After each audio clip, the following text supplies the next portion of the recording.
Back a couple months ago, I did an episode with Brandon Maddox, who is the founder and owner of Silencer Central. You should listen to that episode. It's episode 197. I love this company, I love this brand, and I love the American-made product that Silencer Central produces. I use the Banish 30 on my hunting rifle, and if you guys follow me on Instagram and you saw that video I put together, you'll see that it's not like what Hollywood portrays it as. It's not like it silences the rifle down into nothing. But it makes a huge difference. Like, my ears don't ring when I shoot. The animals don't know where the shot is coming from. It disorients the sound. And Silencer Central makes it super easy for you guys. Jump on to silencercentral.com and pick one out. You could ship your rifle to them. They'll thread your barrel. They'll ship it back. This is like a 10-day process. And the ATF process is shortened significantly. It's like down to 48 hours or less. It's the best time ever to get a silencer on your weapon, and you should check it out because it really is a game changer. SilencerCentral.com is where you could find them, or you can call 866-891-4494, and they're happy to answer questions. It's crazy. They actually have people that answer their phone. Again, guys, go to SilencerCentral.com. It's one of my favorite sponsors out there. These guys are just absolutely world-class with these world-class products, and I can't recommend putting a silencer on your hunting rifle enough. Save your ears, disorient the sound in case you need another shot. I mean, it's a game changer, folks. Check it out. You know, back in the old days, there was this program called Layaway, where you can go into like a store and start making payments on something, some high-dollar ticket item, and once you paid that off every month, it was yours. You could take it home. That's how I bought my first deer rifle from the Marine Corps PX on Camp Lejeune in North Carolina, and it was the first, weapon that I bought that I purchased myself. It wasn't a hand-me-down, it wasn't my dad's, it wasn't anything like that. So I went and I picked out this 30-06, and I just didn't have a lot of money, and so I did the layaway program, but I needed a scope on it, and the cheaper scopes were all sold out, and so I bumped up to like this entry-level loopholed scope and put that on the layaway program and had them all, put the whole package together for me and all that. Made the payments and finally got to bring it home. Ever since then, almost every rifle I've owned has had a loopholed scope. In fact, I'm having a custom rifle built this year, and it's going to have the loopholed Mark 5 HD scope on it. I just killed a buffalo with that scope. It's a really great product. And loopholed, guys, you know them. Everybody knows loopholed.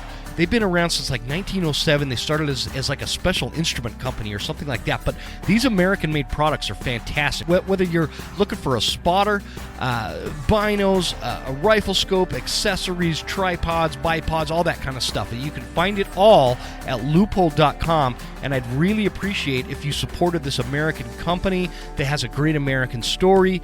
And I couldn't be a bigger fan of a company, and I'm so happy and thrilled that they've chosen to partner with the Western Huntsman. Thanks to Leupold, and thanks to you guys for supporting our great sponsors.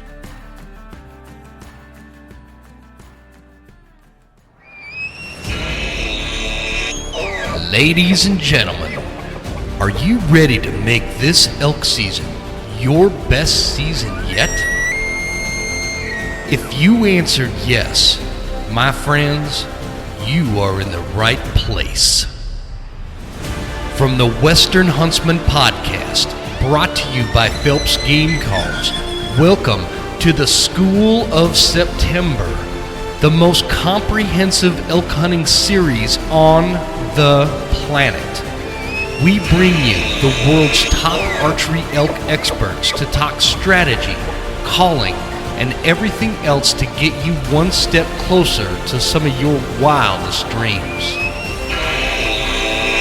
From the Broken Time Studio to your knowledge toolbox, class is in session. Ladies and gentlemen, welcome to this next installment of School of September with Jon Gabrio. I told you guys we were circling back to the School of September, where there's been a little gap here in time, but I'm pretty excited to get back because I want to say it must have been like 2023. One of the biggest downloaded episodes of the year was with my buddy Jon Gabrio when we did a School of November talking about whitetail hunting. And apparently that was a big hot topic because you guys really, really liked that episode. And I really did too, because I've been pretty nutty about whitetail lately. But Jon is also a really good elk hunter. He's one of the better elk hunters that I know. And I thought it would be really cool to get him on and do a knockout of school of September episode. So Jon, I appreciate you joining me, man. It's great to have you. Thank you, and I appreciate it. It's always a pleasure to jump on here with you and talk. And I feel like we never get a chance to talk enough as it is. So it's always nice to catch up and see you. And glad I'm looking at you here. So, anyways, it's always like this formal thing when we talk. It seems like, we never just get to sit around and just kind of, I don't know, BS back and forth. It's like, because you've done like the logos for the Western Huntsman. You've also done the logos for my roofing company. And now you're doing all this stuff with Eastman's, and it's just tell us what's going on with your life lately. Yeah, so this year's been definitely a big transition from the normal routine of life, I would say. So back in December on the 23rd, there right before Christmas, became a dad, and so congratulations, by the way. Thank you, appreciate that. Yeah, so that's obviously been a huge change in the life this year. Of the normal routine of things, I should say. Mm-hmm. So that's been fun. And then otherwise, yeah, it's like, just been working like normal. And obviously we've had kind of an up and down year here with everything going on with the economy and whatnot.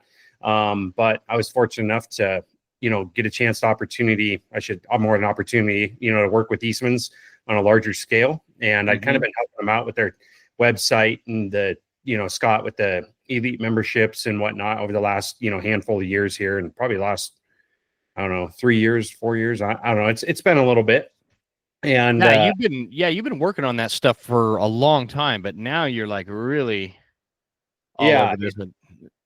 Yeah, it's kind of been one of those things where it was kind of off and on for a while. And anyways, so Ike approached me and said, "Hey, you want to take a little bit bigger role here and help us out a little bit more, and kind of structuring the whole brand and, getting everything to look uniform and make all the pieces jive." So anyways, I said, yeah, let's tackle it. So the last 6 months have definitely been a whirlwind between having a kid and taking on this huge project. And we're moving forward. So it's it's cool, man, because Eastman's has always been like a big deal for me, but like now it's even going to be this bigger, like bringing on somebody like, for those of you listening, a Jon Gabrio to do that kind of stuff is a big deal, because Jon is really good at what he does. If you guys look out, just as like a quick refresher for those of you listening, if you looked out through the hunting space, there's so many logos and websites and digital stuff, creations and creativity out there. Much of that has come from the mind and the hands of Jon Gabrio here, and it's pretty cool. Which, by the way, I want to mention, because you brought up the elite membership at Eastman's. For those of you listening, with season coming, the elite membership right now, it comes with Eastman's Tag Hub, which is the #1 digital scouting, learning, and application tool. Comes with the Deer Collective. It comes with one of the brainchilds of Jon Gabrio here, the Elk Collective. If you guys remember, years ago, him and Jason Phelps and Dirk Durham and all those guys, they got together and put together the Elk Collective, this virtual course on elk hunting. And now it's a part of the Eastman's digital platform here, the elite membership, and plus it comes with the magazines and all that kind of stuff. So guys, if you're interested in getting that, if you use promo code Huntsman, you'll get 20% off. Did I miss anything on that elite membership, dude? I think you covered it. You did good. You nailed that one. Sweet. That's a rare thing for me, man. I actually got something right, huh? Yeah. And it's cool because our paths cross a lot. And the other thing I'd be remiss if I don't mention, the official sponsor of School of September is Phelps Game Calls, and our mutual pal Dirk Durham. With all the activity they've been doing over there, they've got that new. Have you tried that new carbon fiber tube? I actually had one of the prototypes last year in September. We only had like 3, in the US, I think, at that point. And I had one of them and killed a really good bull with that tube. So sweet. I just got one a couple weeks ago, and I'm pretty excited about it because it is super lightweight. I love having. That's kind of what I need to do this year, is kind of lighten the load on me anyway. But it sounds really good. It's a really nice sounding tube. And so it's cool that they were able to achieve that like, the light aspect or the weight aspect of it without sacrificing the sound quality. And I think they actually mastered that. They got that down pretty good. But anyway, any of your elk hunting elk calls guys out there, if you want to jump on PhelpsGameCalls.com and use promo code Huntsman10. I don't know that promo code works for the carbon tube, by the way, but it does work for all the other calls. So I think that should cover all my ad announcements and make everybody smile, right, John? That's right. It's That's a big responsibility, my friend. Yeah. Someone's got to do that. So, hey, I hate to do it, but somebody's got to do it, so nobody else has to, right? That's right. That's right. Yeah, that carbon tube though is, I mean, it rips and it's nice. I think the whole tube with the neoprene cover on there, I think it only weighs like 10 ounces or just over 10. And so, I mean, you think about that, 3/4 of a pound, like it's so light and it's loud. I think the rigidity of that carbon just kind of helps things echo a little bit. And I mean it. Well, go ahead. What would you say? I personally probably won't use anything else now that I have that thing. I don't know that I'm going to either, because it's also like a smaller tube. And again, you don't lose the volume aspect of it and the sound quality. And I kind of, I've been running around the mountains with this Renegade for a long time, and I love the Renegade tube, and I'm probably still going to carry it and still have it with me and all that kind of stuff. But the nice thing with that carbon fiber tube is it really fits in my little side pouch. I have one of the Mystery Ranch packs, Sure. And it's lightweight, it's small, it's compact. And the thing is, like, between that and that, remember the metal tube they came out with? Yep. And I love that tube if I really want to just blast an entire mountainside or something with a big nasty bugle. But I had a hard time getting that one quiet, and I don't have that issue with this carbon tube. I could be loud and I could be super quiet. And what I'm learning lately is these real whispery, quiet bugles can be really effective in close, thick country like the stuff I'm hunting up here. And so this tube's real versatile that way. So anyway, you guys, it's an expensive tube. Just to pre-warn everybody. But if you are, interested in that, in a tube like that, it really, it's worth the money. I in all, transparency, I didn't have to buy the tube. They sent me one. But I would buy that tube. And, maybe some of you new dads like John out there, maybe save your pennies for some diapers. But, if you got the money, it's a great tube for that. So. Agreed. 100%. It's not cheap. And, obviously, now you got the old Renegade there, and Dirk still thinks that's the best thing since sliced bread that's out there. Yeah. But, I don't know, we'll argue with him a little, but, it is a great tube. And like you said, like if you got the money or want to spend the money on it, I mean, I would definitely recommend it. So yeah, for sure. Well, I'm excited. I don't, you've been on the show a few times. Usually we're talking like whitetail, and we've had just kind of a couple of general hunting discussions in the past. I don't know that we've ever specifically, have we done a School of September? I don't think we've done that. I know we've done an event. So. The whitetail thing, and we've talked about some whitetail hunting a few times, and maybe an elk hunt too, but I don't think we've really done a School of September one. Yeah, an official. You're a big cheese if you're invited on School of September. So this is a big deal, man. I gotta. If I had more money, I'd like send everybody a T-shirt, the professor or something. Yeah. But you've got one of the coolest videos I've seen, and this isn't September elk hunting, but that one video you did of that Wyoming elk hunt with Loopold.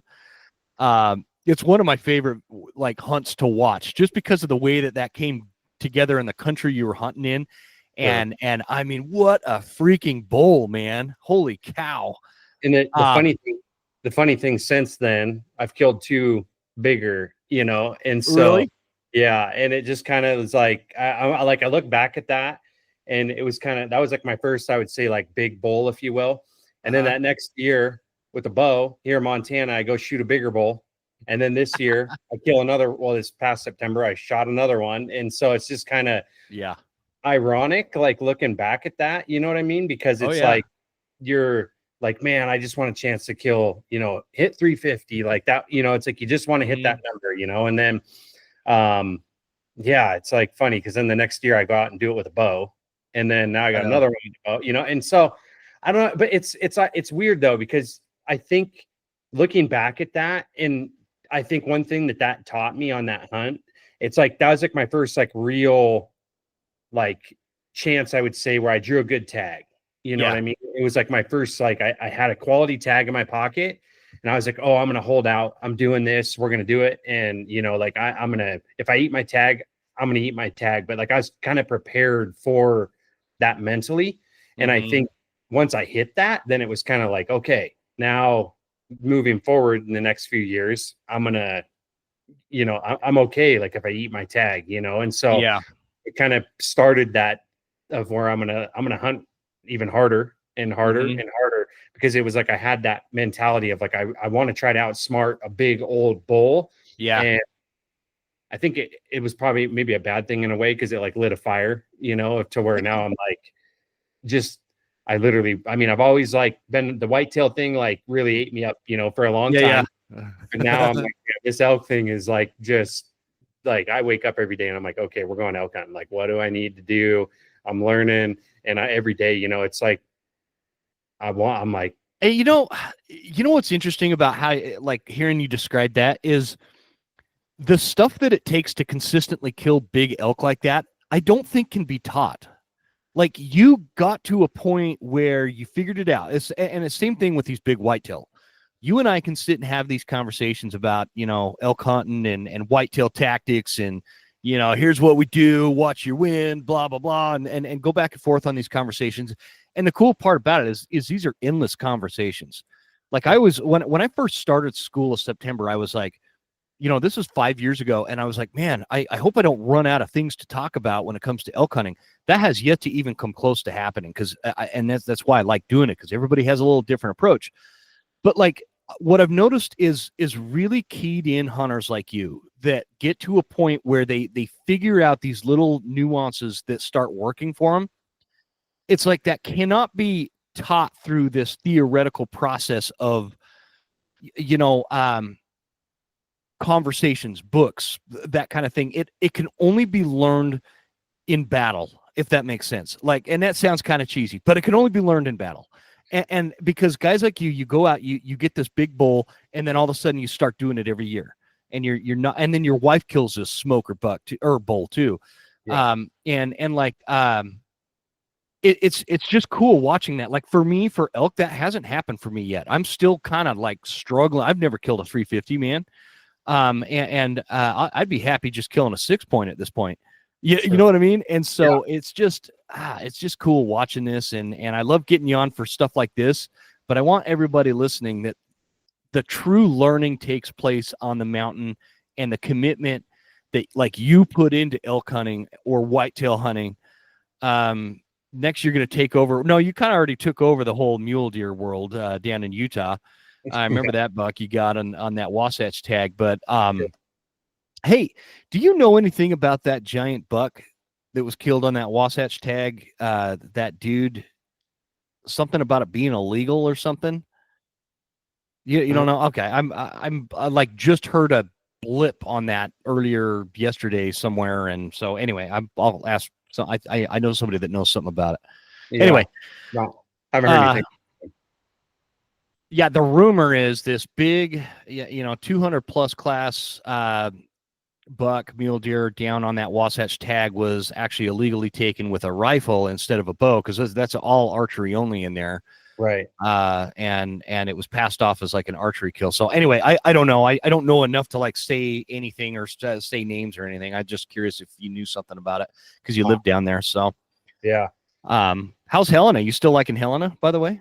Yeah, we're in Townsend, just south of Helena there. And so, yep.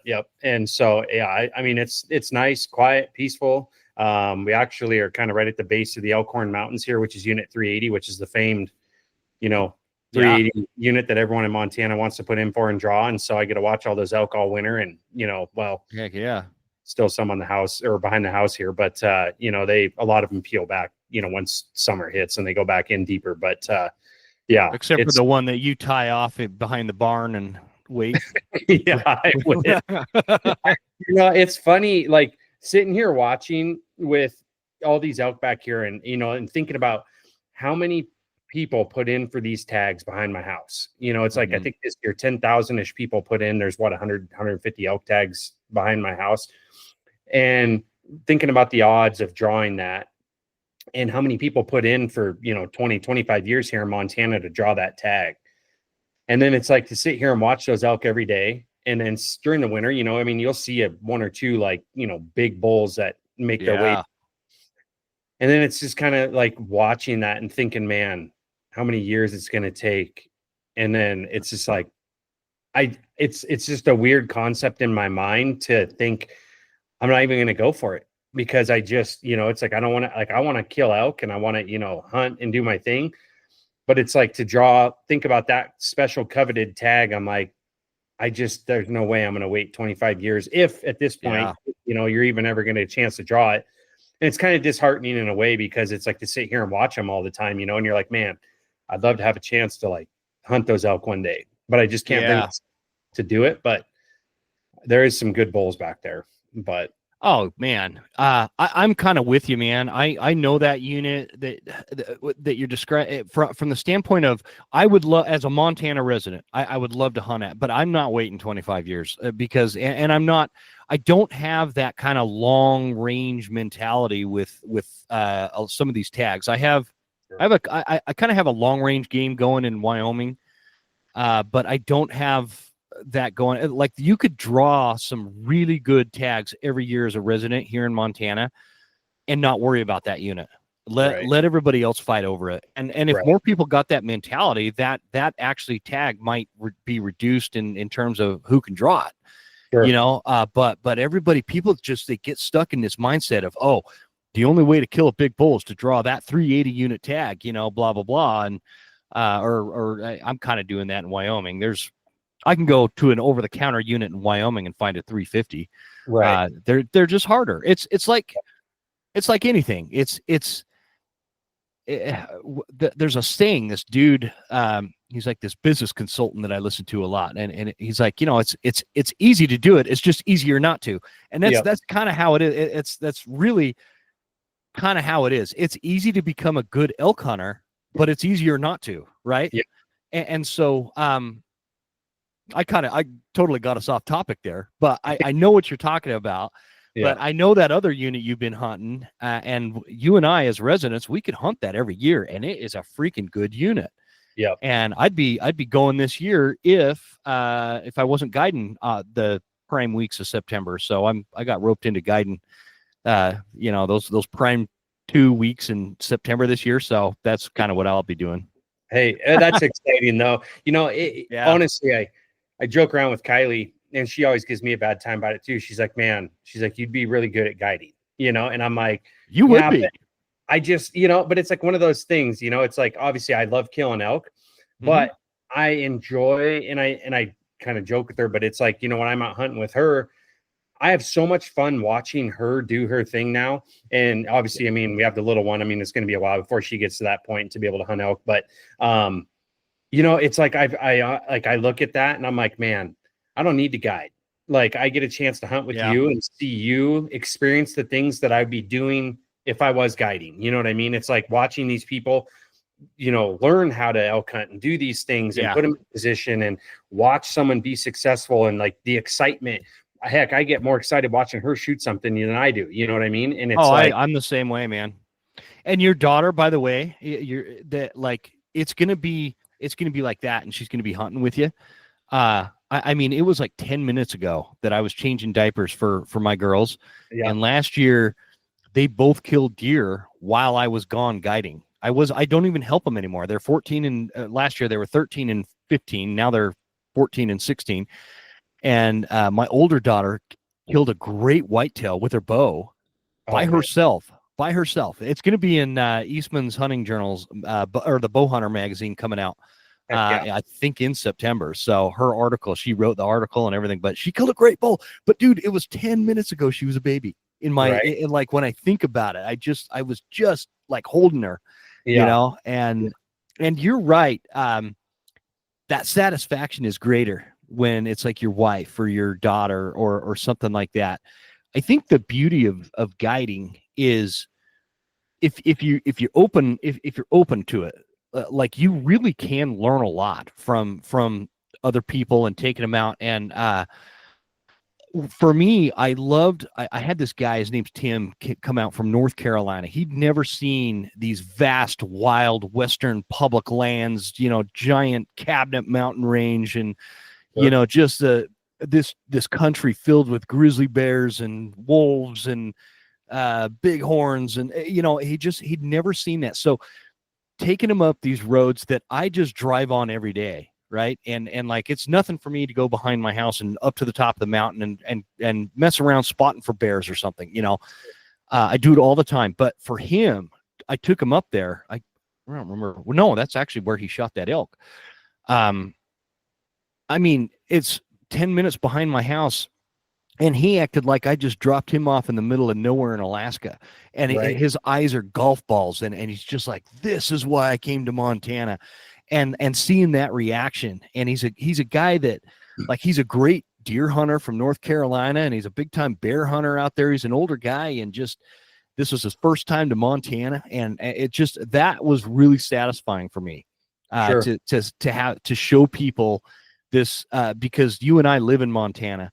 But for people that live on like the Eastern Seaboard, it is so different here, and they're just not used to that. And there's a lot of beauty in that. And so that it's the satisfaction in guiding. A lot of it comes from that. Yeah. So anyway, for what it's worth, if you'd always have a spot at the outfitter I guide for, if you ever want to come over here and give it a few weeks. Yeah. I mean, some year, like, honestly, it'd be something fun to do. Like, it's like, it's been in the back of my mind, and obviously it'd just be like, I like helping people, and, and so it'd be fun doing that, and just to experience it, and just go through it and watch someone else, like see what you just explained. It's like they came out here, they have no idea what Montana is or the West, man. And then boom. Oh, and you already know this country. Yeah. I'm gonna have you committed by the end of this podcast. You probably will. Yeah, I know. I've spent a lot of time stomping around that country actually that you live in. Yeah. And it's kind of funny because that's part of back when I was like cutting my teeth, like learning to elk hunt. I mean, between my dad and buddy and I, like, we killed a handful of bulls in that country where you're at. And it was like, actually, I think I killed my first 300 bull in that country where you're at. And it was one of those things that, looking back at it, I didn't know any different. I didn't, I was like, hey, like, I'm hunting elk, and this is what, where you're at. It's obviously steep, thick as can be, the berry brush and everything else. And, it was what I was used to hunting in Washington, kind of like that's, where I grew up. Real similar. Yeah. Yeah. And it was like similar country, kind of what I was used to hunting. And so, yeah, things have kind of changed a little now. It's like I've kind of shifted more to like some more open style country and hunting, and shifted my techniques and tactics on things, and from how I used to hunt, like where you're at, versus the stuff that I'm doing now, and kind of like opened up my horizons a little bit, I guess, and how I approach, elk hunting now is a little different. But man, I sure did love spending some time up there where you're at. It just, like, all the big trees and everything else, it's just beautiful, and it's pretty, it smells and everything else. But well, I'll do what Rob, I'll do to you what Rob did to me. Hey man, just give me 2 weeks. I just need 2 weeks. And it's 2 weeks, man. It's we'll talk about the pay when we're not recording here, but you should. No, I'm kidding, but you would love it, and you'd be a great guide, man. I'm actually super excited. This year I got a couple of buddies of mine that I was in the Marines with, that one lives in Texas and the other one lives in where does he live? Ohio, I think. Brad and Kevin. They might listen to this. I've been sending them some of these episodes, to get ready but I haven't seen these guys in over 20 years. Oh, wow. And we used to go deer hunting in North Carolina together. And we were just young, early 20s, we're in the Marines, and we'd didn't totally follow the law every time we went out, but we went out and tried to kill deer and whatnot. And so anyway, I'm excited. they're teaming up. They're coming out here, and I'm going to guide them for a week during September archery season, and that's why I was willing to kind of give up one of those prime weeks because it's going to be a ball. I'm going to try to like record the whole thing and film, get a bunch of footage and stuff, but. Yeah, it's going to be cool. So, okay, I want to talk about what you were just describing because, like you said, kind of if you're looking at the landscape of the American West, you know, you've got like down in the Southwest, you've got these wide spreads of ponderosa pines and what do they call that sagey tree? What are those trees called? I'm totally drawing a blank on it. Juniper tree. Junipers, and Anyway, the real deserty, real arid, real dry. Elk kind of tend to live in the shade during the day and find water in the morning and in the evening and stuff. And I know you've hunted that with Dirk and Jason and all those guys. Yep. In fact, didn't you kill a bull over water? I did. Yeah, actually. Yep. Down there. We found some water tanks that the elk were kind of hitting in the evenings. Well, I say water, they call them tanks, but they're like dug out just holes that water, but they do actually have like windmills and stuff in some of them that they'll pump water in for the cattle, but they're just kind of like a dirt tank. If you little pond things. Yeah. Yeah. Like a pond. And I killed a bull sitting on one of those one evening. We kind of split up. It was like day 5 or 6 of the hunt. And we were like, man, and we were filming everything. And we were like, we got to get this like figured out. Like we haven't killed anything yet. And we're running down on days. So we all kind of split up one evening, and we happened to run into these old guys, and they had a ground blind sitting on one of those tanks, and they were like, yeah, we're not going to hunt it. And I was like, well, do you care if I sit in that blind? Of course, whitetail, thinking, I had all that experience. I'm like, yeah, oh yeah, this could work out, and so just in my mind, but anyways, I wasn't afraid to sit it. So I had my camera set up and, self-film the whole thing. And it was calling. I was doing some cow calls, off and on. About every 20 minutes, I'd do 3, 4, 5 chirps, let it, sit 3, 4, 5 more. And pretty quick, this bull bugles, and it was a couple hours after doing that, came right down in and self-filmed the whole thing and shot this bull on that one of those water holes. And then the next 2 days, things went nuts. Then it was like, Jason killed, Dirk called in a really big bull for Jason, killed it. And then I happened to call in a nice big bull for Dirk after that, and we killed that one. And so it was just kind of cool because it was like I kicked it off, and then it was like boom, boom. It was like we killed 3 bulls, like just bang, bang, bang. But, yeah. What is it? Well, I'll ask that question later. Let's get back to because kind of the point is I always like to set like a precedent that the person that is on the School of September series, right? We're not talking about somebody that's only hunted wide open central Montana, right? You've hunted those. That was New Mexico, correct? That was in New Mexico. Yep. Yeah. And so everywhere you've got that real dry, arid stuff. Then you've got kind of like Utah and Colorado are this transitional thing where if you get into that high country, you're in some thick, dark timber. Subalpine kind of stuff down into that desert sage, juniper pine kind of country or whatever. So it's got a really good combination. I've always said like Utah is one of the most, there's a lot of disparity between like northern and southern Utah and high altitude versus low altitude. There's a lot of different types of landscapes in Utah. And I think Colorado is pretty similar. Yep. And then you get into, your Wyoming, your Idaho, Montana, Washington, Oregon, real similar. These northern kind of climates where, Montana's got a lot of disparity as well, where you've got where I'm at, this old growth coniferous, real thick, brushy stuff to wide open elk country. And you've basically hunted it all. Yep. So the question is like from a real basic level, when you're going into a unit and you've got, a fresh elk tag in your pocket, maybe you've never even been to this spot before, what's your strategy to just initially locate elk? Not even just, locate a bull to kill. I'm just talking, okay, we just pulled up on this entire unit, and it's time. The opening morning is today, and it's time to find some elk. I've never found elk in here. What are you doing to find these elk? Yeah, and that's a really good question, because I do think there's definitely nuances to these different areas when you're talking about, it's like a New Mexico to Montana and then to Washington or Idaho or like wherever, depending on the terrain, depending on, if we're dealing with mountains or if we're dealing with flat country, it's like there's so many different nuances. But I would say the first thing I'm doing, and I kind of gives me a bad time, but I spend so much time on Onyx and like just staring, at the maps. Like that is kind of my starting point, if you will. And what I usually look for first is I'm looking for, feed.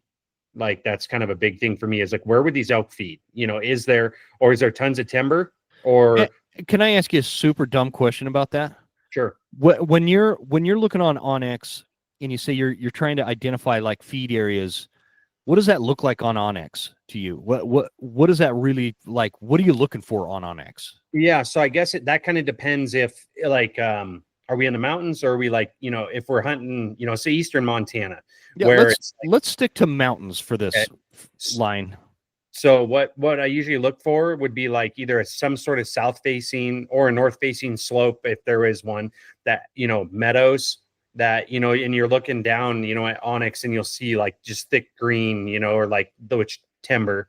And then all of a sudden there's a lighter green, like opening area, which could be grass or, some form of an opening in the trees, or maybe it's a whole hillside, that's open. Like you just zoom in on Onyx and you're looking and there's sparse trees, but with sparse trees, there's going to be grass that's allowed to grow in between those trees. And so at that point you're like, okay, like an animal could feed here, and one thing that I think back of like my days when I lived in Washington, some of that timber was so dense and thick. Yeah. There was more moisture. So there was a lot of feed everywhere, but it was like, usually it could be dead underneath that timber. And so it's like, there wasn't a lot of places that an animal was going to get a lot of like nice luscious feed. They had to move and work out into some openings, to acquire, grasses and, other types of feed, that was more of a rich nutrient source than just the dead undergrowth, the timber. Like some of that country they hunted where you live, you get down in there and it's like, yeah, there's berry brush and stuff here and there. And like that, like elk grass, like that, they call it elk grass, but like that, or that bear grass. Bear grass, or it's almost like a crabgrass is what it kind of looks like. I know what you're talking about. Yeah. And it would be in places, but also there was a lot of places in that timber where it was just like flat dead underneath, and it's like, okay, well, this is too thick. Where are those elk going to go feed? And so it's like, you start looking and it's like looking for, clear cuts. Maybe they've done some logging, and you can, see that. And then, or old fires, looking for places where it's burned off. So then obviously usually where you have a fire, you're going to end up with a lot of good, grass, in the future, or bushes, like things that they can nibble and chew on. And so I'll start kind of looking and dissecting. I'll look for old fires. You can turn on the fire layer on Onyx and I'll start looking for those, see if there was any old fires. And then obviously start looking at transition areas, from a north facing to a south facing slope. If there's a saddle or somewhere that they might use to, work their way into one of those places to feed at night and come back through in the morning into the north face to bed. And water's a huge one, obviously. So I'm looking at, Onyx, and I'll turn on the topo layer so I can, look and see, okay, where are my main creeks? I want to, kind of focus in this area. And, okay, you got a creek in this draw and this draw, but this draw is empty, like, or at least according to Onyx, there's no water there. And so I'll kind of start really dissecting between those ridges. Okay, we got water here. Then I'll flip back to the, aerial view so I can kind of like, look, okay, the timber, or maybe there's not a lot of cover. And then it's like, well, I don't know if I'd really want to focus there because they're going to want some sort of cover during the day, especially if it's hot, that they can go in and, bed and hold up and stay cool. And then how far away is that feed? If you're in the mountains, do they have to go 6 miles over one ridge, to get feed? Probably not going to do that, especially depending on the terrain. So, kind of looking at stuff that's a mile to 2-3 miles away between their feeding and bedding and, looking at those features. And I'll kind of really start just like you talk about people gridding, it's like after they kill something sometimes and you start gridding an area, like you have to look for it, and so I'll just like take the unit and literally I'll start at, say, the north end of the unit and just draw lines and like start working my way down through that unit and, looking for the features that I feel like, are the most applicable to hold some animals, and then kind of start diving a little deeper from there. Okay. So, and over the years, have you become, I mean, this is kind of an obvious, Captain Obvious question, but you become more proficient, right, at looking at onX and being accurate as to, okay, I think there's elk there, and then you go there and you sure enough find some elk. Sure. And when you get boots on the ground, you've looked at onX, you're like, okay, I got like 2 or 3 different feeding areas here. This looks like a really good, bench where they're bedding down, lots of good shade, whatever. Dark timber. I love dark timber. That's kind of tends to be where I find them the most. But once you get on the ground, how are you confirming without, like, because a lot of times I'll confirm elk are in the area just with sign and not actually see any elk, and that's a really powerful way to do it in this real thick timber like where I'm hunting. But maybe where it's not as thick, like, how are you confirming? Are you just using sign? You using calls? Tell me a little bit about that once you've spotted those spots in onX and then get your feet on the ground. Yeah. And I think that this all kind of depends on how much time you have, right? If I'm going to a new area I've never set foot in before, I try to make a scouting trip in the summer, and I'll, or 2, but I'll try to go over in like July, like, just because the horns are generally, getting more established. So if you see some elk, you can kind of glass. And if you see a big bull, you're going to kind of know, like, yeah, that's a really good bull. But I'll try to make a trip in the summer around July. And the reason that I do that, like you said, it's like go over and look for sign. I'll spend my early morning hours and my late evening hours, post it up if I can glass somewhere, and just sit and spend 2 hours. It's like in the morning, 2 hours in the evening, right before dark, glassing everything that I can, looking for elk, and just trying to, I don't care if I spot a bull, but just trying to find and make sure, like, yeah, okay, I'm at least seeing a few elk here and there. And then during the day, I spend my days hiking, and I'll literally take off and I'll like look at some of these draws that I think I might want to hunt, and where the elk might bed or hang up, and then, or where they'll rut, and so it's like one of those things that, okay, you think about it at night. A lot of those elk like coming out into some sort of little opening or open hillside or whatnot. You see it quite a bit. In the evening, they'll feed out into a broken timber or meadows or like some sort of feed area. And when they rut, those bulls like to kind of have those cows out in those open areas a little, so they can keep eyes on them, all night, and they can kind of run them around and do their thing.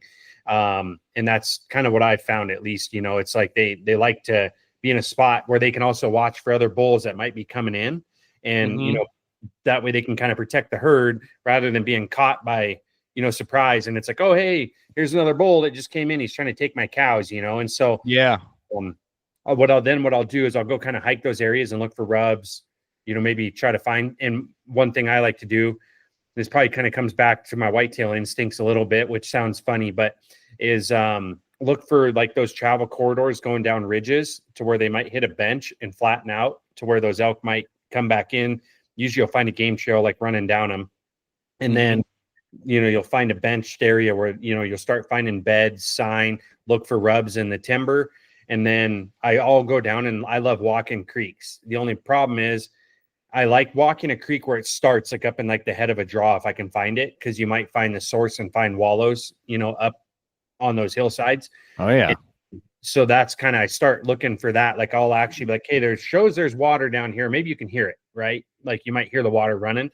I'll purposely like circle a canyon higher, like looking for the like headwaters, if you will, of that canyon, and trying to find where there might be a wallow where they're crossing through, especially in that country kind of you're in.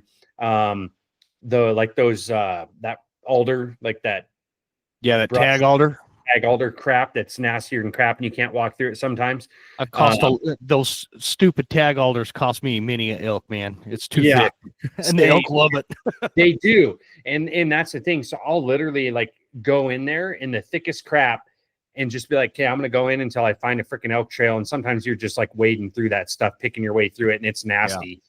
But all of a sudden you'll find a wallow in there. You'll find rubs. like generally there'll be like rubs in there. And so I'll spend my days midday, like just hiking like a madman, trying to just, okay, yeah, like this is last year's stuff, or this year, there might be sign, they're wandering through there, trails, tracks, that type of thing. And Ooh, that triggers a good question. Did I cut you off there? Were you going to make a? You're good. I was kind of coming to the end on that. So, but yeah, I'll kind of just start covering all that. Okay, so that you kind of triggered a really good question there, and one of the things I hate about recording remotely is there is a slight delay. So I don't want you to think I'm cutting you off, man. No, so, you're good. Anyways, interestingly, what is your take on?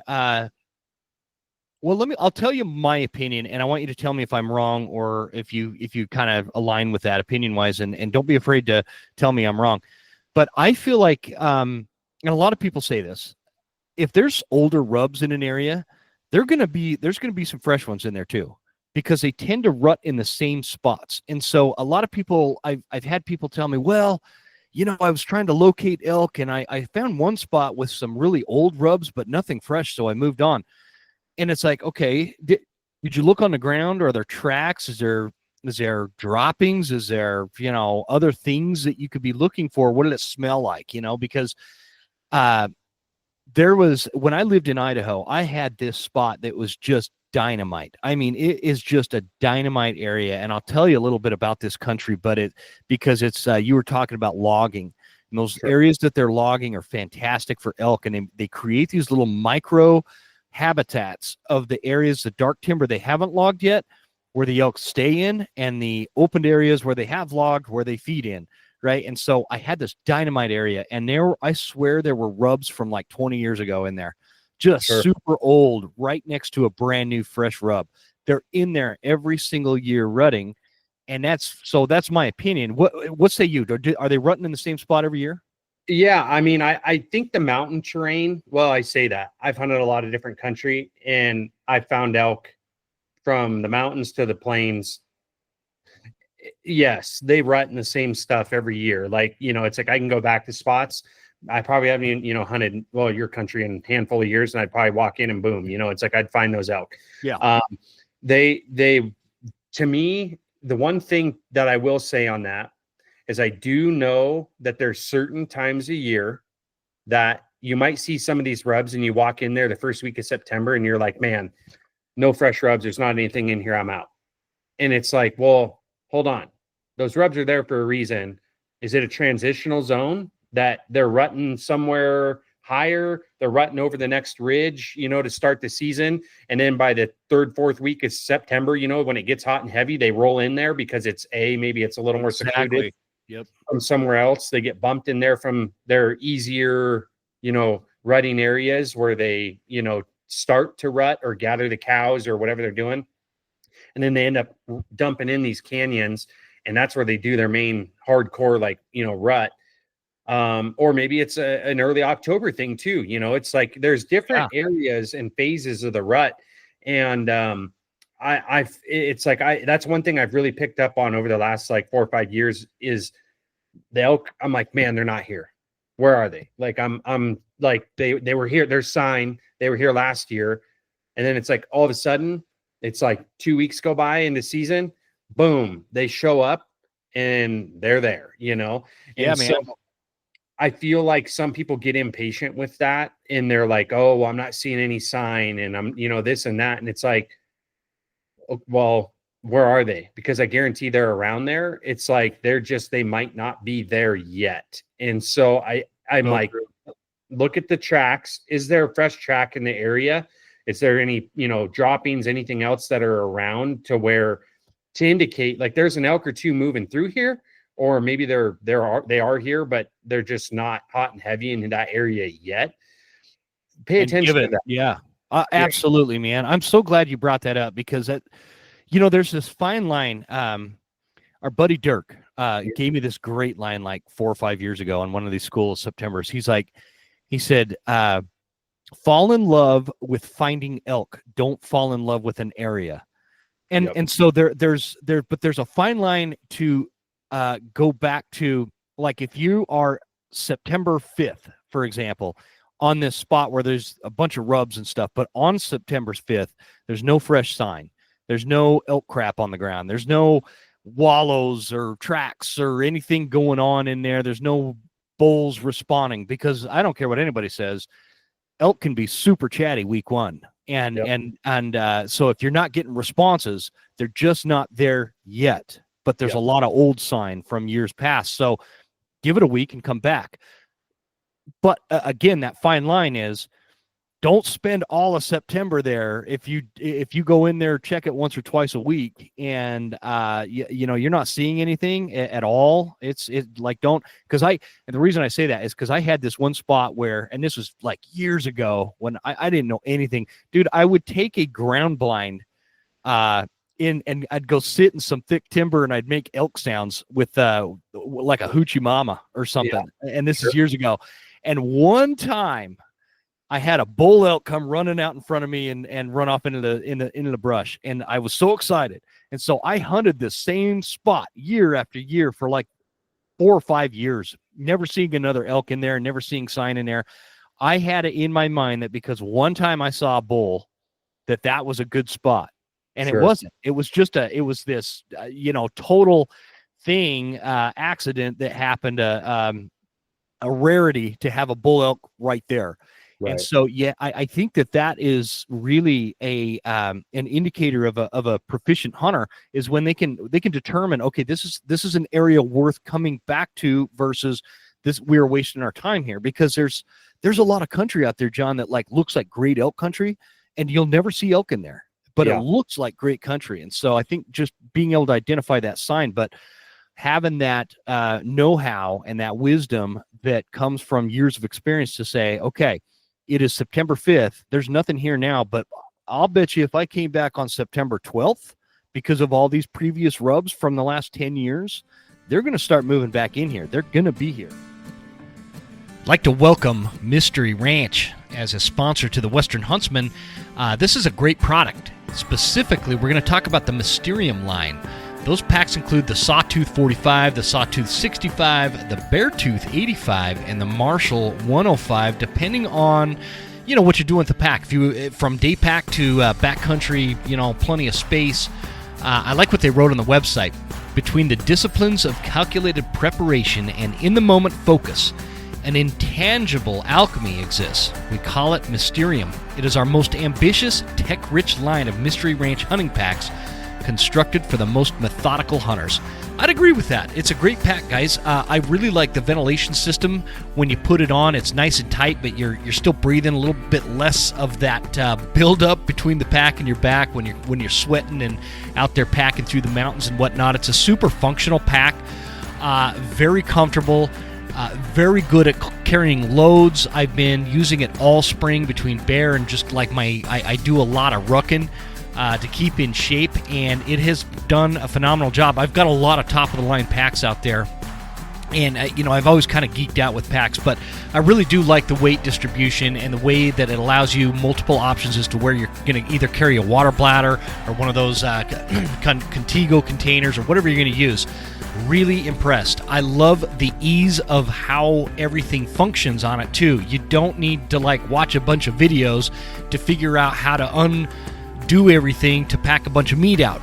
That's really important for a guy like me, I promise. I'm not super smart. So the simplicity, the comfort, the load distribution, it all makes for a wonderful backcountry hunting pack. If you are in the market, check it out at mysteryranch.com/mysterium. How does your process of both locating and hunting elk in September change from week 1 through mid-September to the end of September? Yeah. So especially the last, I would say 5-6 years, especially, and you kind of made comment about, it's like coming back, and it's like, don't get hung up, like Dirk's tagline there, it's like fall in love with finding elk.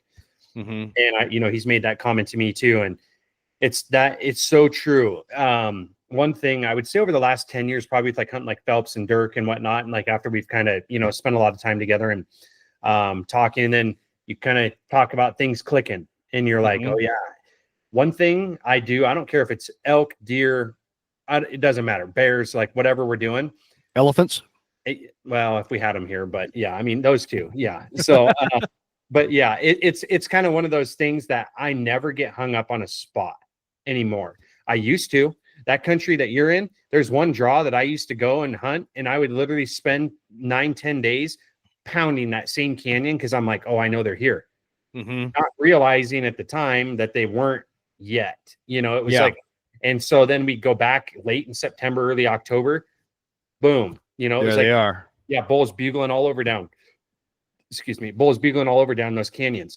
And I spent so much time, and I'm like, what's going on? Like, I'm just, you know, thinking that they're supposed to be out there, like there's sign. So what I've done now is I've got a few spots that the first week of September when it's hot, you know, it's just like 90, 100 degrees here sometimes. I'm like, look, heavy water, deep, dark, you know, canyon holes, you know, feed, maybe spots where you might pick off a big bull that's in transition from his summer area. Oh, I'm going to start wandering down the mountain or down, you know, somewhere. I'm going to go start looking for a few cows here and there, you know?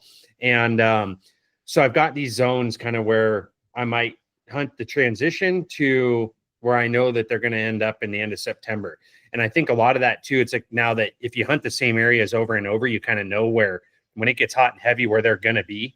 But it's like where I've started looking at, like, where am I going to hunt opening week? Because I know that, okay, they're going to be up here. They're going to be split up more. They're not going to have these giant herds yet where all the elk are piled in together, you know, doing their whole rut activity thing. And so what I've really started doing is like, okay, I've got my early September spots. I've got my mid-September transition zone spots. And then this is where it's going to be really good late, you know? Yeah. And so I've kind of broken those up, but it's also came with a lot of like trial and error of like trying to figure that stuff out and watching them, you know. And one thing I think for me that's changed over the last like 3-4 years, especially, is like patience. And before I used to be like the run and gun, we're going, like, let's bugle at everything, you know, and like, me too. Yeah. And just like, let's get one to answer and we're going, you know, it's like, we're going to go in here. We're going to tear this thing apart. We're killing a bull, you know? And it's like, now I've kind of set back to well, I'm going to sit behind the glass and I'm just going to be super patient. I'm going to watch. And there might be days where I spend 3-4 days even just glassing, and that's it. Like I might bugle here and there, but it's like, I'm just like, I'm going to tear every piece of country I can apart. And it's not like I'm just sitting in one spot glassing. It's like, I might be here today, 10 miles that way the next day, you know, 5 miles. And it's like, I'm like moving around, like glassing, tearing everything apart, looking. And in that, of course, this kind of comes back to, if you want to kill a big bull, you know, it's like, you just want to, if I wanted to go kill an elk, I might be a little more aggressive in what I'm doing, but it's like, if you want to try to kill a big one, it's like, you got to find the big one first. Right. And so then it's like, okay, you spend all this time behind the glass. Now I finally found one that I want to go after. And then it might even turn into another 2, 3, 4, 5 days of watching, trying to keep eyes on him, watching that elk, seeing what he's doing. Does he have cows? Is he by himself? 2, 3 cows? Like, what's going on? And then trying to make an approach, waiting for the weather, the wind, whatever, to get in the right position to be able to move in on them. And so it's kind of turned into more of like this cat and mouse game than it has. And for me, it's like I want to trick this old bull and outsmart this animal. He's obviously big for a reason, you know. It's like he's not like this little 2.5, 3.5, 4.5-year-old bull that's still just like, they hear a cow call and they're like, I'm running in because, you know, it's like, I hear one, you know, and they get excited, obviously, you know, their hormones going. And so it's like it turns into this like cat and mouse game now. And it's like playing like extreme chess, to where you're like, okay, I'm going to do this. And it's like, then the right day hits. And it's funny. Like I talk about it with like Dirk and Jason, you know, like from, I think, experience of being around so many elk. And the one thing I try to do is every day I want to be in elk to some degree. And so I try to set myself up to where I'm like, okay, might not have an opportunity at this big bull today, but the elk are right here. Like I'm in them. and he's there, I'm watching him, and then it's like, when is the weather going to participate in the thermals, everything going to be in the right spot, and he's going to put himself in a spot that's the right time to kill him. And then it's like, you can, it sounds so funny, but it's like last year, the bull that I killed with Kylie, it was like, we glassed that bull up at about 1,200 yards away, 1,200 yards. And I was like, the first thing, check the wind. Oh yeah, it's perfect. Like looking at it, and I'll like literally pull up like a wind map, and I'll check the wind for the next 2-3 hours and see what the thermals and what that wind's going to be doing for the next 2 to 3 hours. Cause sometimes you're looking at it and it's like, oh yeah, it's coming out of the southeast, for example, but by 6 o'clock at night, it's going to switch and come from the west, or thermals, like a storm's coming in or something. So it's going to start swirling on you. I'm like, nope, we're going to get screwed. Like, this is not right. And so it's like, I literally look at it. Yep, we're good for the next 3-4 hours, 2-3-4 hours, whatever it is. How long is it going to take to get there? That type of thing. Go. And then it's like, you just know, like, if you get to that point, we're killing that bull. And and that's what happened last year. It was like, I told Kylie, granted she was pregnant at the time, and so it was not as easy to convince her to go, but it was like, we just got to get over there. If we kudos to her, man, out there. I mean, if she had a baby in December, she wasn't just kind of pregnant in September. 27 weeks pregnant. Wow. Yeah. That's hardcore.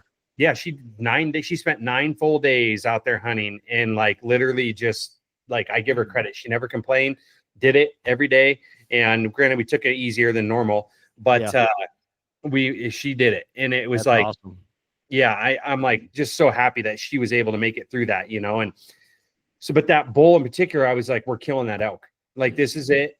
I know if we can get to that point, a few cow calls, he had 2 cows, and I'm like, he's looking for more. You could just tell by his attitude.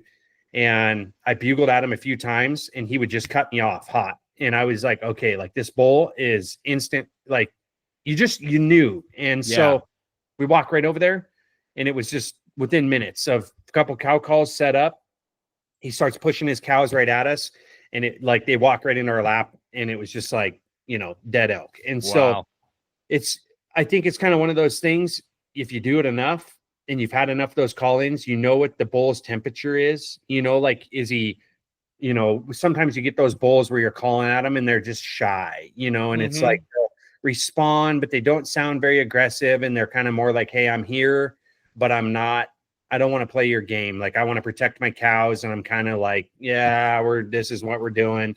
And then you move in on them and they move off a little and a little more. You keep chasing them all day. That's the one I always find. Right. I know that bull. Yeah, exactly. Yeah, me too. A lot of them. And I would say there's 3 types, man. You have your fired up bull, which is the one we always want, right? You have your shy bull, and then you have your uninterested bull. Yeah. And like, those are kind of the 3 bulls I come across in September, and it's that fired up one. But the thing is that shy or uninterested one tomorrow could be the fired up bull. And like, I don't know what changes, like you said, that just like this switch flips and it's on. And so that's fantastic, man. I want to hear more about that story of that bull from last year, because that's never happened to me. I'd love to experience that kind of hunt. Yeah, it's definitely different, but that goes back to the, like, finding the bull, doing everything, and then it's like reading the situation and knowing that today is the day, like, it's on and we're going to kill that elk. And I mean, we've had a few of those, but it's like, we found another big bull handful of days prior, watched him, tried to get on him numerous days, could never do it. And it was just like one of those things that he had cows and it was uninterested. Don't know what happened. And it was like, I killed that big bull. And the next morning, that other big bull that we'd found showed up. And I told Kylie, and she's like, kind of, it's day 9. She's like, I'm done. I'm kind of over it, and I was like, no, we're going out. Like, it's your last day. You need to kill a bull. And that bull that morning, for whatever reason, the last few days when we were dinking with him and everything, it was like, you could not, and granted, conditions weren't exactly right. We didn't want to blow him out. Yeah. But it was like reading the situation that morning, cow call at him. And it was like that bugle back, you just knew. And I was like, that he is hot this morning for whatever reason. We're calling him in. We mess with him maybe an hour, and all of a sudden, we kind of chased him down this ridge, circled around on him, got the wind right. I cow called 3-4 times, spot him coming out of the timber at like 300 yards. He's on a dead run right at us. And I was like, yeah, I'm like, Kylie, get set up. I was like, he's coming hot. He left his cows literally running right at us. And there was a knob, and I was like, he's going to either come up this saddle through here or he's going to circle. And I could hear him bugle, and he was just screaming. And I was like, he's going around the hill to the right. And I'm like, you got to run. Granted, pregnant, not trusting her footing, everything else, and not wanting to move too quick and fall and everything else. Yeah. Bad situation.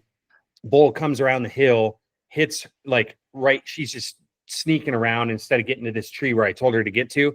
Next thing you know, I see his tips coming. He's like 5 yards running right over. And I was just like, yeah, I mean, it's just this big 7x7. And I was like, oh my gosh. I'm like, this is bad timing.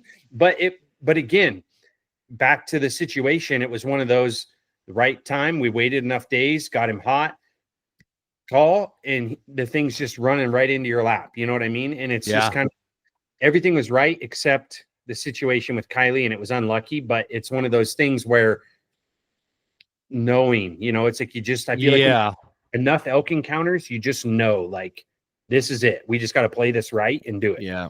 Well, and you nailed it, man. Talking about, it's funny you mentioned like your level of patience has increased over the last few years and whatnot.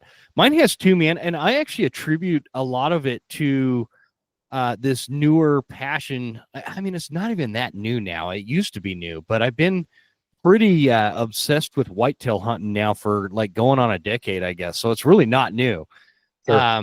But the dive into whitetail hunting I've learned to appreciate the value of assessing and waiting and sitting and just listening. Like for elk, up here in this country, it's not super optimal to sit on some glass.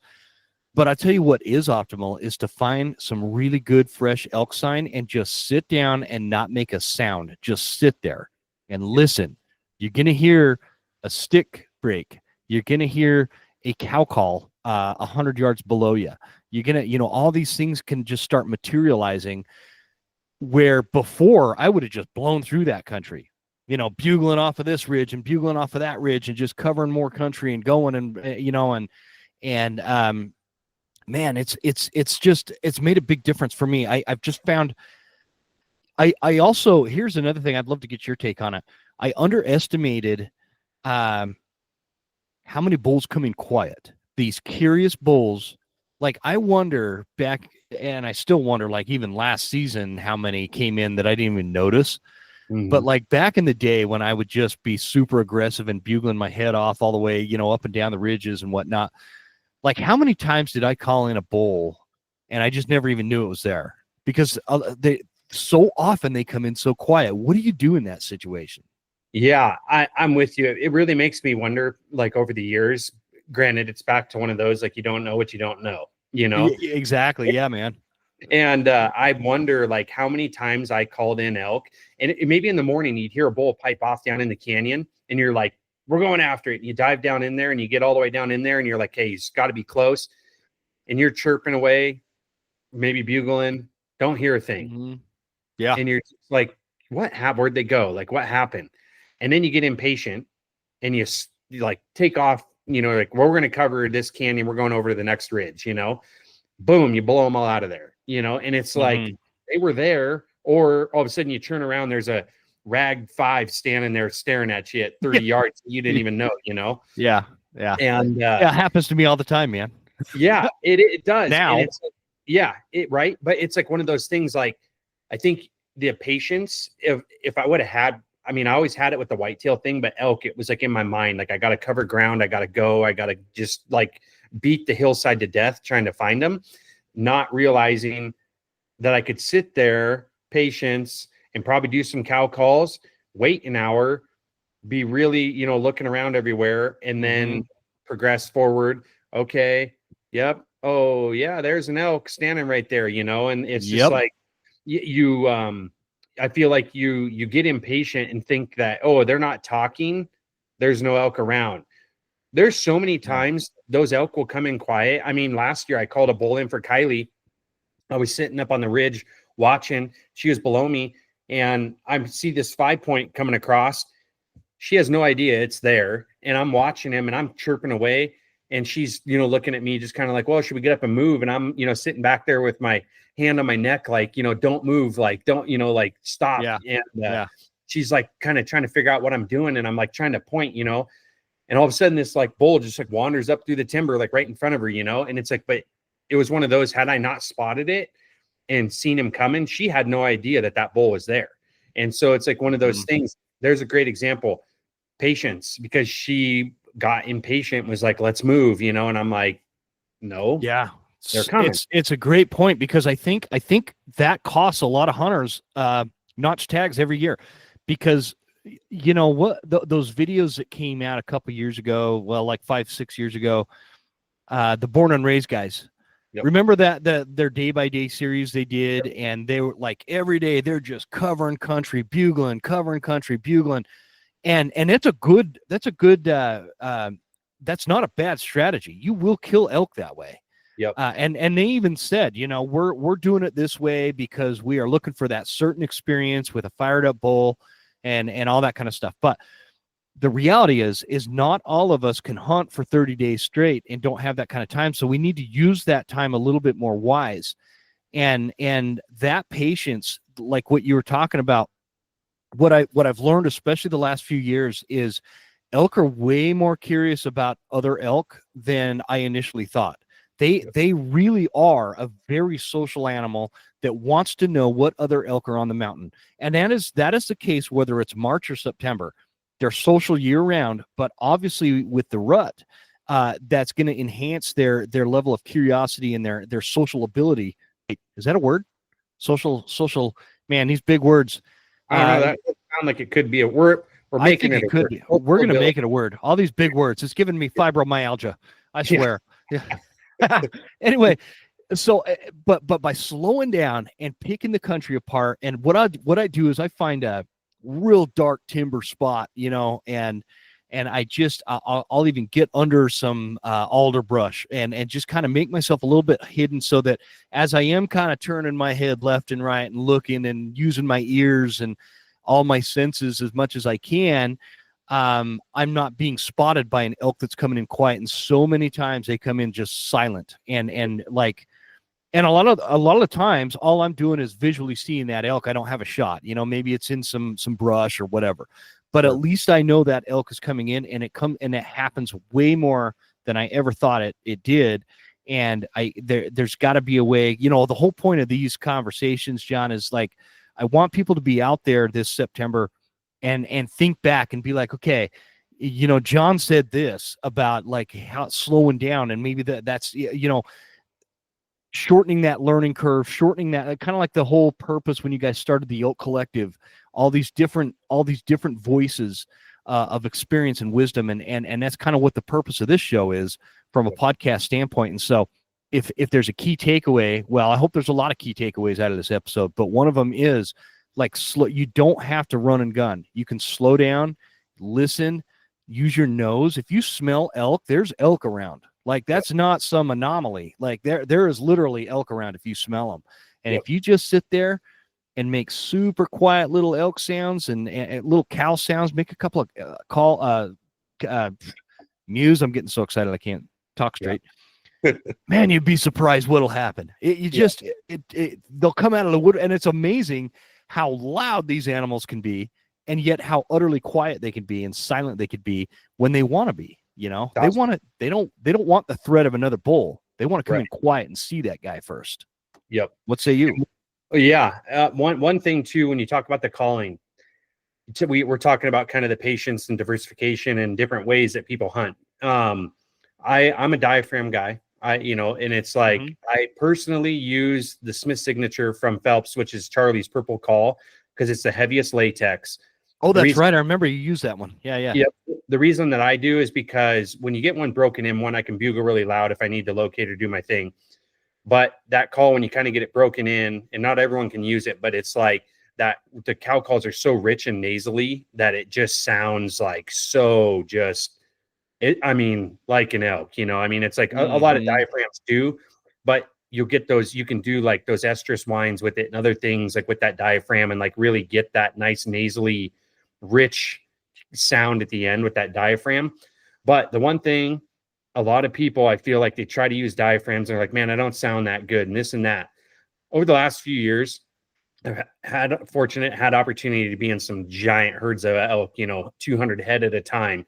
And the sounds that I've heard out of those elk, I mean, I've got videos and it's like the most god awful like elk sounds you ever hear in your life. And I'm like, man, I've heard a lot of people with diaphragms and you're like, oh man, they don't sound very good. Like they don't sound like an elk, you know, this and that. And then it's like, after hearing these herds, I'm like, just make some sort of noise. You know what I mean? It's like, it's like I've heard weird noises from these elk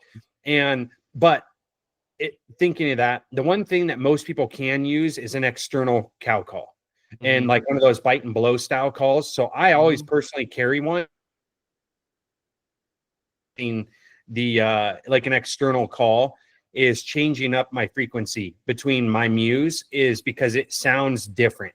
And you'll be surprised. Like sometimes you're sitting there thinking, oh yeah, man, I'm sure I'm not hearing anything or this or that. And all of a sudden you grab an external and make a couple cow calls with it. Boom.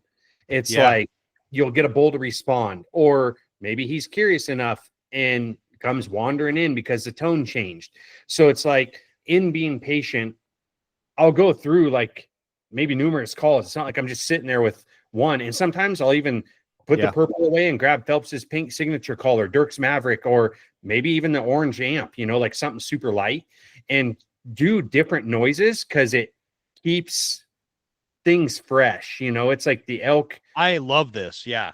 You know, and so I don't get hung up on one spot and I never get hung up on one call. I think that's one of the most important things that's ever been said on the show, honestly, because like I've never even tried. Have you ever tried this white amp from Phelps?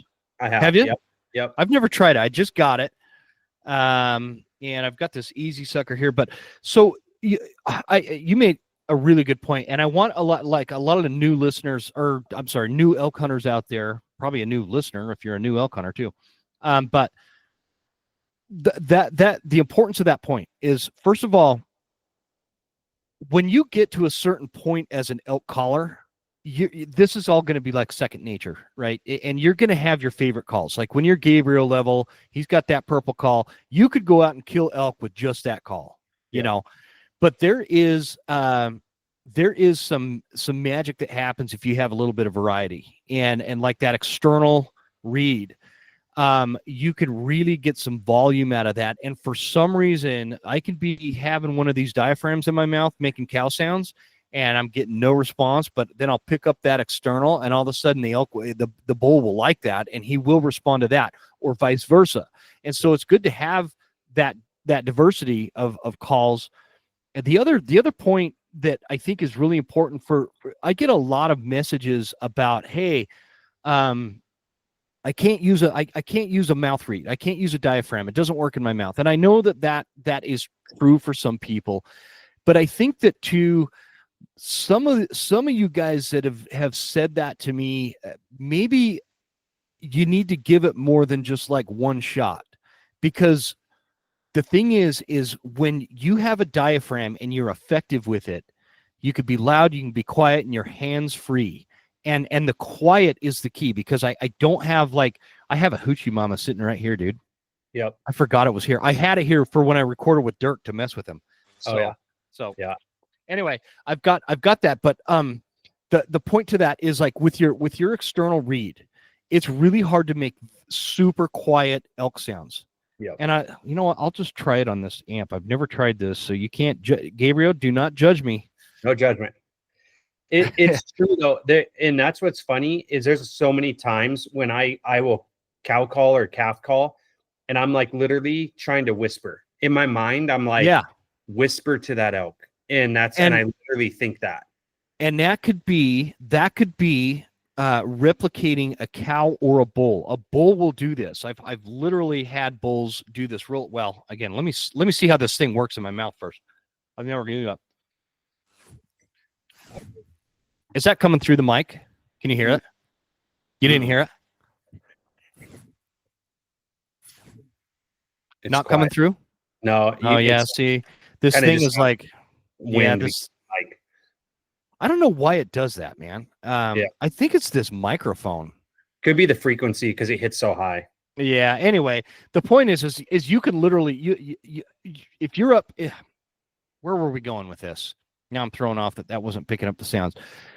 Using a diaphragm, give it a second and sometimes a third and a fourth chance, guys, if you can, because if you are in some real dark timber and you know that there's a bull in there, you heard him bugle from a distance back or whatever, you smell him or you heard some sticks break in or whatever the case is, but you're just super suspect that there's a bull in your vicinity that might not know you're there.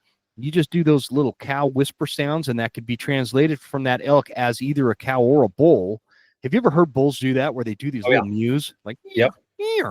you know, and it's like it doesn't make sense in your brain when you see them do it, but they do it. And it's a really good way to get them to get super curious and drop their guard. And you just really can't do that with like an external diaphragm cow call. That's my opinion. I know that somebody's going to be like, oh, well, I can get real quiet with a mouth reed. I'm sure you can, but you can whisper with these diaphragms. So if you've tried a diaphragm like 2 or 3 times and it made you choke and you're like, it doesn't work for me, get a couple of different ones and keep trying them until it does. That's my opinion. And one thing too with the diaphragms, and I because I did this with Kylie, she, it's like a lot of people, I think that they try to overblow a diaphragm or it's too heavy. They like Dirk and Phelps are really good at marketing and like everything. And they, the Maverick, the Phelps, you need that, or Charlie's purple call or that white amp with the black. It's like the heavy latexes are hard to use. But a lot of people think that, oh, that's what they said I need. And you hear Dirk bugle and you're like, holy shit. Like, he sounds like I know, man. Yeah, he's unreal. Best bugler like I've ever heard. And especially in person in the woods, like listening to him. But it's people get hung up and they're like, oh, I want to sound like that. And they think they need that reed. The problem is it takes a lot of practice to use one of those types of reeds that are heavier. And so it's like, go buy the lightest latex, like an orange amp or a black, with the red latex or like something, and try to whisper, like use it like you're trying to whisper with pressure on your tongue. That way you're learning to use a light latex to where it doesn't take as much air and pressure to actually use it. Where a lot of people, it's like they, you hear that air like come over the diaphragm. It's like, like you can hear that. And it's like, they can't make any noise with it. It's less intrusive in your mouth. Yeah. That black amp is money for that.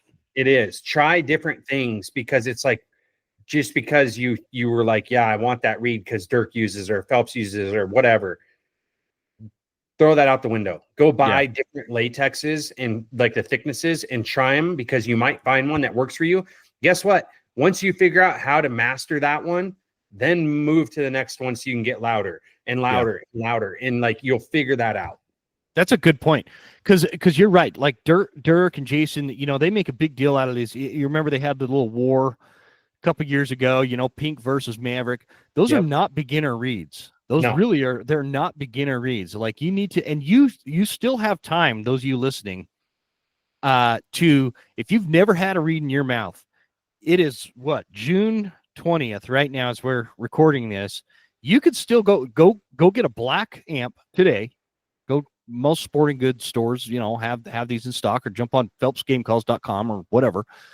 And start with that. Spend like 2 or 3 weeks using that reed, get used to it, make it feel like it's not an intruder in your mouth. That's the only way I know how to explain that.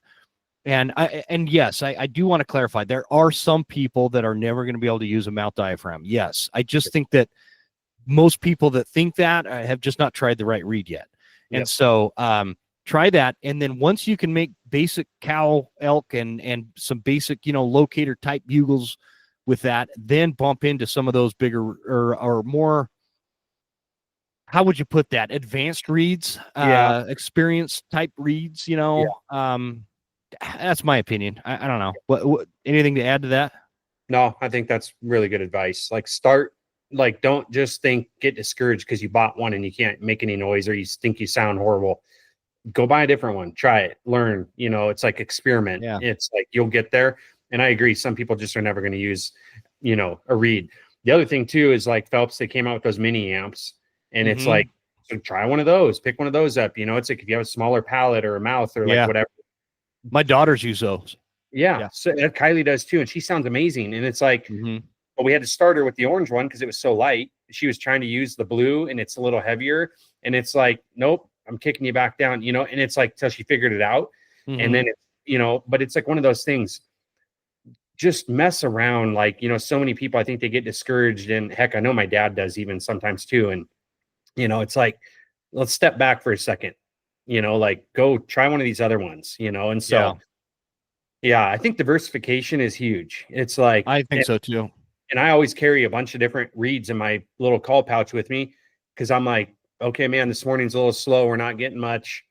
Well, I'm going to whip something else out here and try it. And then all of a sudden it's like the magic tone that day, and it's on. So I definitely think there's a lot of different nuances to elk hunting. And I think it's like Brian Barney doesn't even use the elk call, right? Like he doesn't even carry calls with him.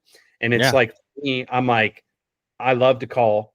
That is like my number one go-to. Like, I want to call elk in. Like, that's why I elk hunt, because I want to interact with them. But I'm not naive in the sense of like, okay, calls might not be it today. We might have to spot and stalk these things. Like, we might have to move in and just get in their zone and let them make a mistake pushing cows by. Or today we're going to call one in, like the right scenario. He's responsive enough. Boom. And it's like, but then also having all those tools in your toolbox, and like knowing that each day could be a different day.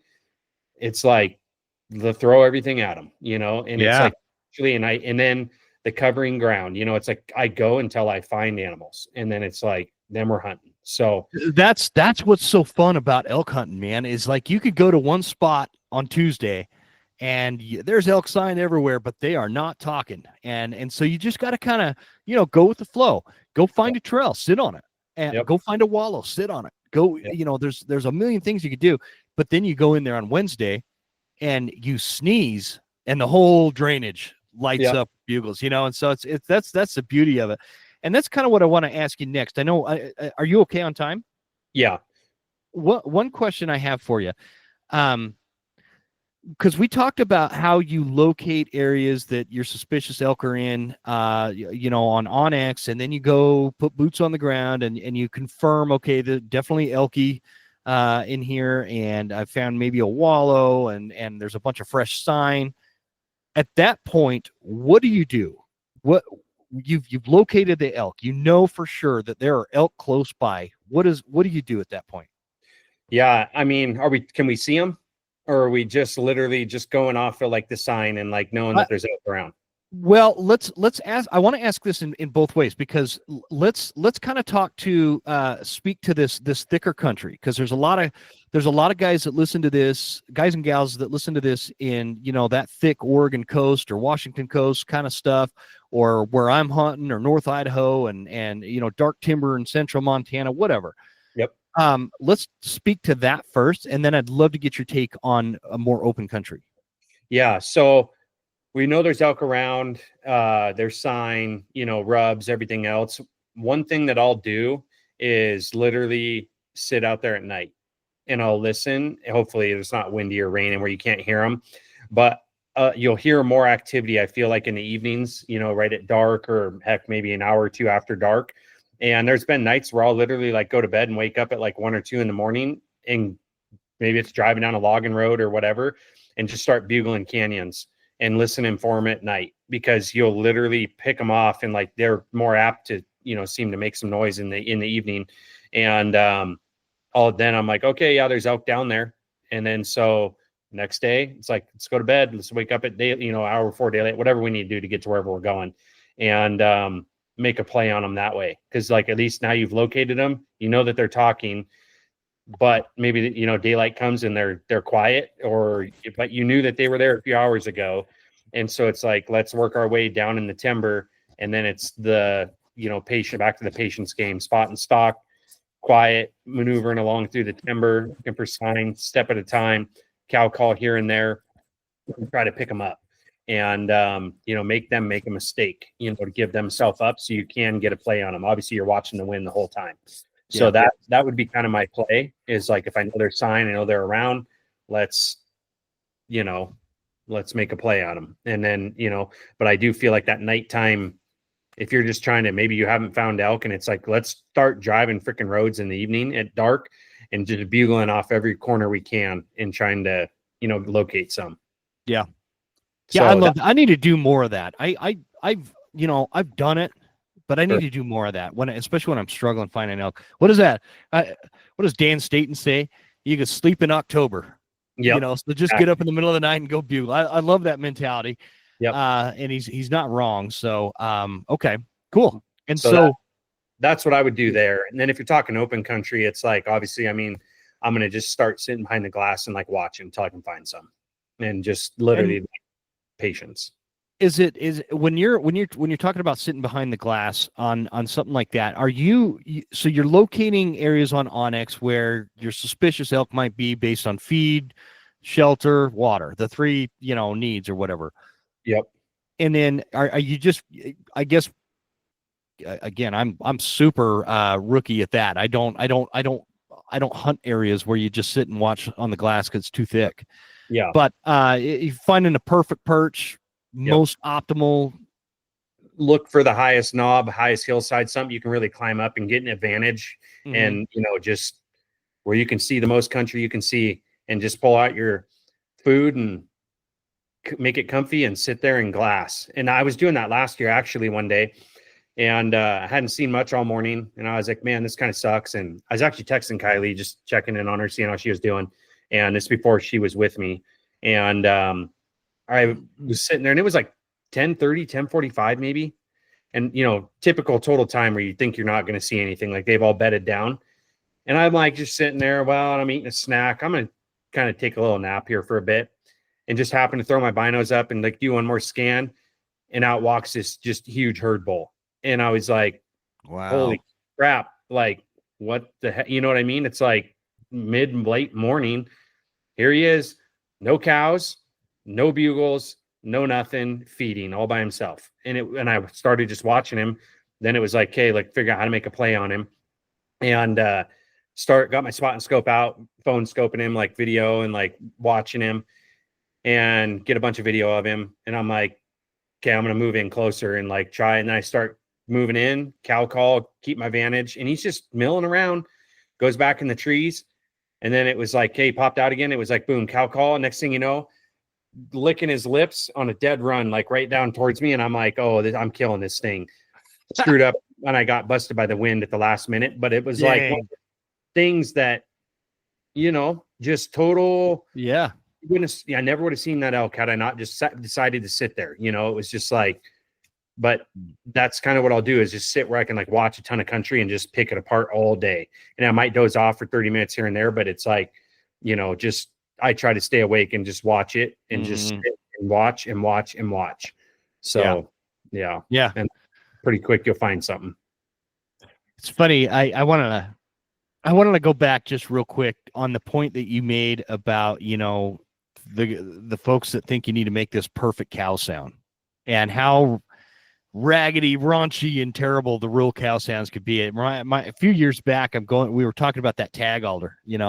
I found this real thick patch of tag alder that I'm kind of working you got to basically swim through it, right? And try to not, get your bow hung up on all the branches and whatever. And I'm kind of in the middle of it. And I'm like, I was sick of walking through it. I had another 50 yards or so, but it was starting to get lower. It wasn't as tall as the stuff I was in. And so I just, out of curiosity, I let off this little wimpy bugle or whatever. And all of a sudden, all these cow elk heads popped up out of the tag alder. They couldn't see me because it was kind of in the shadows or whatever. And they start mewing. And I realized I was in the middle of a herd of elk. And they were just mewing all. I mean, I've never heard cows do this. And there was probably 20 elk in there. And they're just going, meow, meow, meow, meow, meow, meow. Some of them sounded like cats. Some of them sounded like wounded coyotes. Right. It was a dangest thing, because I'd never heard them do that. Like, and how terrible and un-YouTubeish those cow elk sounded up there. So I just wanted to make that point, because I think that's a super important point, both for the quality of your cow sounds and the quality of your bull elk sounds. You don't need to be, Dirk Durham level to call in elk. It helps, but you don't need to be there. And it's going to take a long time to get to Dirk's level. He's been doing it since like Abraham Lincoln gave the Gettysburg Address or something. Yeah, I think so. It's been a long time. So, I think that's an important point. Anyway, I got off topic, but well, cool, man. The last thing is gear wise. I don't ask a lot of gear questions in the School of Septembers, but I think that based on like the messages I get and stuff like that, I think it's actually a critical part, and a lot of people, it's very important to a lot of people. Is there a piece of gear that you carry in September that is like you do not leave the truck without it? I mean, I'm not talking about the no-brainers, like, you want your arrows and your bow and your boots. We all know that. Yeah. What's like some things in your pack, or one particular piece of gear that you found is just like super critical for you? Man, I would say for me, my big one honestly would be like a tripod, and it's so I can stabilize, like get my binos set, like, so it's like a lot of people, they'll hand hold their binos and whatnot. You don't realize how important sitting with a tripod is in glassing, because everything is still. And so it's like, like that, you take that motion out of glassing. So for me, a tripod and a spotter, I generally carry a spotter a lot of times, so I can like do my first form of glassing and then tear the whole hillside apart again with a spotter, or trees, pockets, looking for an antler tip or something like that. I would say that my tripod's probably my big piece of gear that I always make sure I have. And then outside of that, I would say, the necessities, your bow, your calls, your other, gear. Man. Yeah, it was kind of a question I threw you kind of put you right on the spot with it, but it's just everybody's got like these priority things. I never carry a tripod in September. And so maybe so like for me, I hear that and it's like, man, maybe I had to jump on like Leupold's. Well, I've got a big old tripod, but I wouldn't carry that in September. Right. I mean, it's lightweight, but it's a big old heavy sucker compared to some of the other ones that are out there for just my binos, because I wouldn't take that big spotter out for what I'm doing. You were going to say something? Well, I was going to say, I mean, it's like they make those lightweight, like carbon fiber ones. And like, that's kind of what I pack around just so I always have one. But with the bino attachment thing to it. Yeah. Yep. Okay. Yep. And it's like nice and lightweight, and they make like a little tray your binos can sit in, and whatnot. So you can just Velcro them in and like take it. And I think, outside of that, as dumb as it is though, it's like, little like seat cushion, like those Thermarest little foam things. So oh yeah, even if you're not glassing, just being able to sit on that stupid thing and take a nap and like take your boots off and kind of relax for a minute is like, in my opinion, something I always have. I just think it'll keep you on the mountain longer, because when you sit there bare butt on the rocks, that's fine for a while, but after 4 or 5 hours, it's little things like that when they all compound, after a while, and you get these little irritations that build up, and that's a lot of why dudes or folks, I gotta quit saying dudes, because there's a lot of girls that are out there hunting, and and so for you ladies, I apologize, but there's a lot of folks that they'll be up on the mountain, and it's these little things that get irritating, that compound, and they end up in the back to the truck way sooner than they should be because of that. So yeah, no, I totally carry something like that. What you said, you've got the Thermarest, just their little like, it's got kind of those like little dot foam, kind of like a sleeping old stool. I know exactly what it is. I don't know what I'm looking at mine. It's like across the studio here. I can't read the name on it. I'm too old. My eyes aren't good enough anymore. I don't have my binos either. Yeah. So Yeah, I think that's great because again, if you could just sit down, even if you're not glassing and you just need to take an hour and have lunch or whatever, just I don't know, little things like that. Especially the older you get and the later in the season it gets, it's pretty nice having something that's not super cold like the ground underneath you. So, yeah, cool, man. Yeah. Well, I always wrap this up with you giving us, some coordinates as to some of the spots you killed elk, so I can. No, this is awesome, man. I appreciate you coming on and doing a School of September. I've always wanted to kind of pick your brain when it comes to elk hunting because, you do such a good job with these whitetail, and I swear one day I'm going to catch up to you on these whitetail. I hope you but do. It's a long ways from where I'm at to where you're at, man. But they're so much fun. They're so cagey, man. I love hunting whitetail. They're addictive. Yeah. So, yeah. Well, why don't you tell everybody where they could find you, your social media and all that kind of stuff, and we'll wrap this bad boy up. Yeah. So obviously website, my business is Apex Advertising. apexadvertising.co. It's just .co. That's kind of my, obviously my big one. And then social media at Jon Gabrio and, Facebook and Instagram, and you can kind of find me there. And so Sounds hopefully good. we have some more exciting pictures to share here, during the fall. And I have no doubt you will, man. I have no doubt.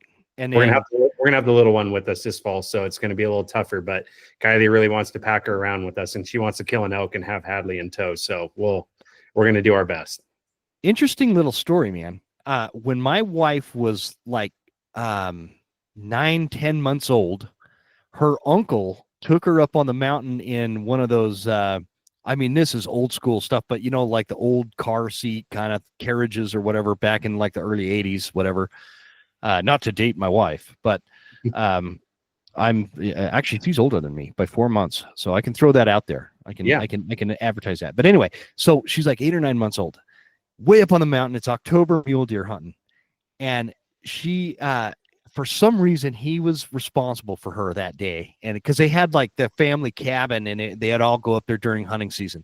So anyway, he was like responsible for her, so he takes her up on the mountain, sets her down, and he's kind of using his bino. He's kind of doing what we're talking about, glass and whatever. It's rifle season, and she gets a little fussy and starts making these sounds. She's not like full on crying, but she's getting fussy and getting cranky and making some sounds.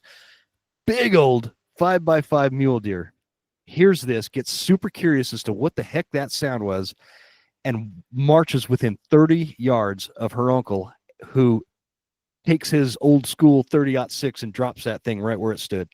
Crazy. And so like the baby sounds called this buck in for my wife's uncle. I've heard this story a million times, so I can always tell it on the podcast, but that's wild. I've seen the rack and all that, but they didn't have Facebook back then. So I don't even, there's probably a picture somewhere, but anyway, I've been told this story so many times. I figured I'd regurgitate it here on the podcast, but there you go. All right, brother. Well, thanks again. This was a lot of fun. Let's just keep in touch. We're going to have to do it again. We might have to bring you back on for some whitetail discussions. And I'm really glad that you are taking care of stuff at Eastman's now. And congrats on the baby, and good luck this year, man. I appreciate everything. Yep. Thank you as well. I appreciate you having me on. You made it. That's the end of the episode. Thank you so much for tuning in. Please make sure you're following us on Instagram at The Western Huntsman, and write us a good review at Apple Podcasts. Thanks, guys. See you next time. Stay Western, and I'll see you on